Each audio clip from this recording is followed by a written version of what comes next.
Hi friends, welcome to MomandMeeSecrets. உலக தமிழ் மக்கள் அனைவருக்கும் இனிய புத்தாண்டு நல்வாழ்த்துக்கள். நாம் இன்றைக்கி பார்க்க போகிறது குக்கிங் செக்மெண்ட். இதில் ரொம்ப ஈஸியான மெத்தடில் நம்ம பனானா பேன்கேக் செய்யலாம். இதுக்கு நமக்கு 1 கப் மைதா, உங்களுக்கு எவ்வளோ வேணுமோ அவ்வளோ கப் மைதா நீங்கள் எடுத்துக்கலாம். இதில் உங்களுக்கு 10 பேன்கேக் வரும். அது மாதிரி உங்களுக்கு ஒரு 150 கிராம் எவ்வளோ ஸ்வீட் வேணுமோ அவ்வளோ நீங்கள் வெல்லம் எடுத்துக்கணும். அதுக்கப்புறம் உங்களுக்கு பனானா தேவைப்படும். 2 பனானா தான் இருந்துச்சு. வாழைப்பழம் ரொம்ப பழுத்த வாழைப்பழம் நம்ம சாப்பிட மாட்டோம். அந்த வாழைப்பழம் எடுத்துக்கோங்க. அதை நல்லா அரைச்சிக்கோங்க மிக்சியில் போட்டு.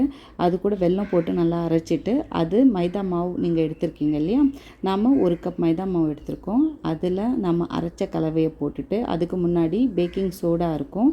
இது ஆப்பா சோடா இருந்தால் அது கூட நீங்கள் யூஸ் பண்ணிக்கலாம்.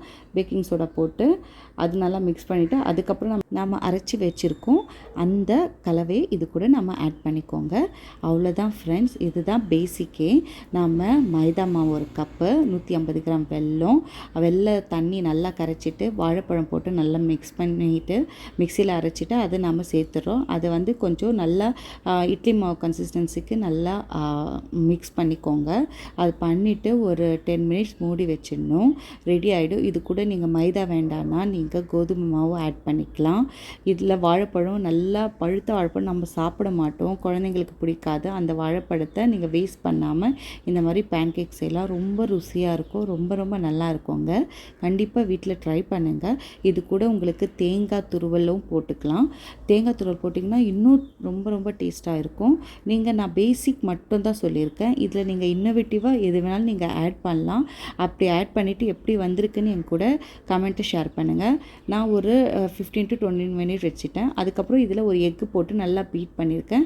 எக்கு போட்டால் ரொம்ப நல்லா இருக்குது. அதுக்காக உங்களுக்கு வேண்டானா அதை ஸ்கிப் பண்ணிக்கோங்க. இது ரொம்ப உங்களுக்கு இது ஆப்ஷனல் தான். நீங்கள் இதுக்கு பதிலாக தேங்காய் துருவலை நீங்கள் ஆட் பண்ணிக்கலாம்.